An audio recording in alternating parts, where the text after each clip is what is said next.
The survival strategies that we created as children, children, often keep running like well into the adulthood. I think it's true for everyone. Yeah.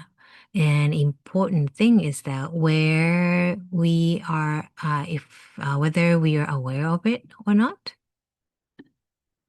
Yeah.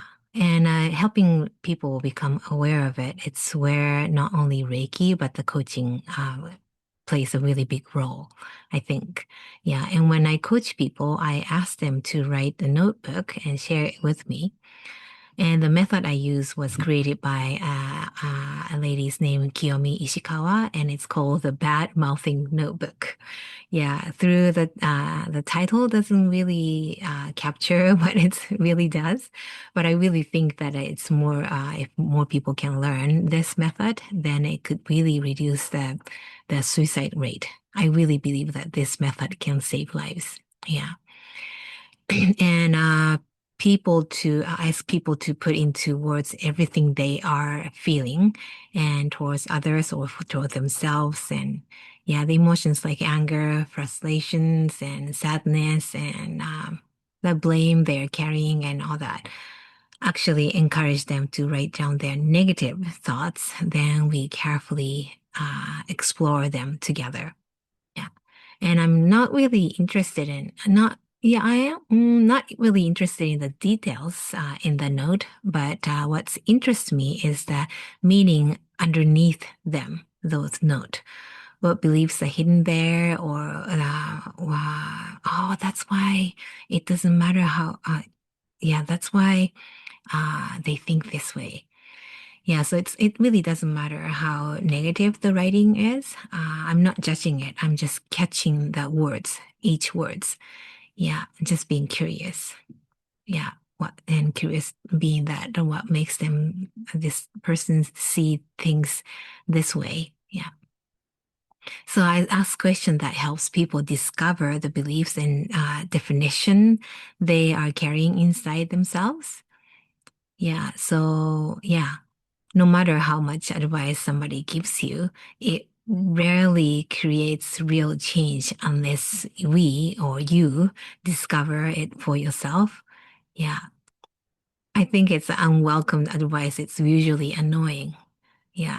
Like listening to a boss that's relentless glory days story, or parents telling us what we should do, or what to do, what not to do. And part of you thinking that, oh, I didn't ask you your advice, right?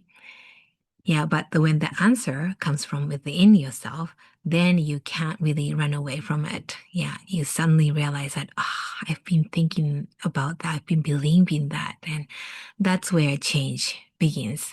Yeah. So, for example, imagine somebody says that my mother was a controlling person. And as a child, listening to mom may have been the safest option, right? It was saving them from the danger. If I obeyed, I wouldn't get yelled at.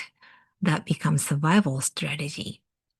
But when people we look deeper, we sometimes find beliefs underneath, like I wasn't trusted, or I was always wrong, or my opinion didn't matter. So over time, those childhood experiences become your identities that I am someone who can't be trusted, or I'm always wrong, or my opinion doesn't matter. And then life becomes like a game of uh, that, trying to prove that I'm not wrong. So people explain themselves endlessly, or they try to clear up misunderstanding, or they work hard to be understood. And but as long as that belief remains in the subconscious mind, then even if somebody says that I believe in you, then a part of them thinks, no, you don't, right? That's not because something is wrong with them, but it's simply it was a survival strategy that they created long time ago, and it's like it's got never updated. Mm. Yeah.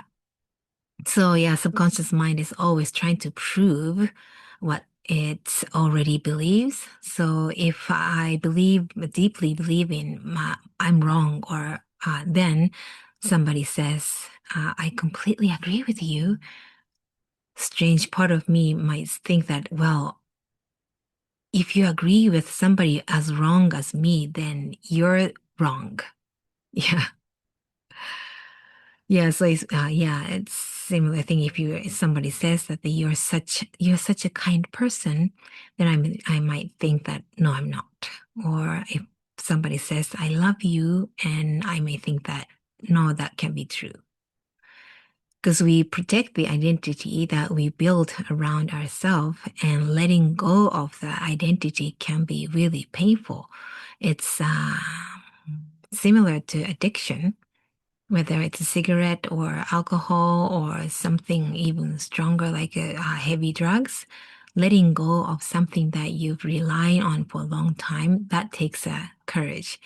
And our identity uh, can work.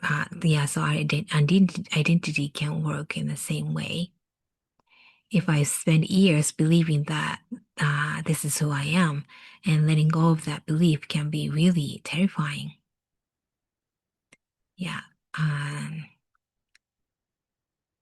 okay, many wise leaders have said things like, if you change the way you look at things, the thing you look at change. Or that Gandhi famously said that that be the change that you wish to see the world.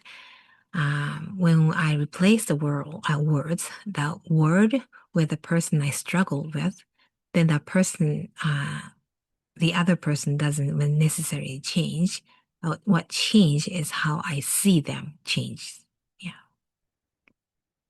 So often, what cause our suffering isn't the event itself, or it's not a father or mother or bully, or it's not even the past. It's the filter that we created. So when people hear that, they sometimes say that, like, okay, then it's my fault again. No, it's not your fault. It's not. The perspective was simply strategy that you created to survive, right? To avoid being hurt or rejected or abandoned. It was a really brilliant survival instinct that they created in a childhood or in adulthood too. So if you can simply recognize that, oh, I was so young and I was doing the best I could, and that was just a survival strategy. Then from there, step by step, people can begin returning to their natural themselves. Mhm.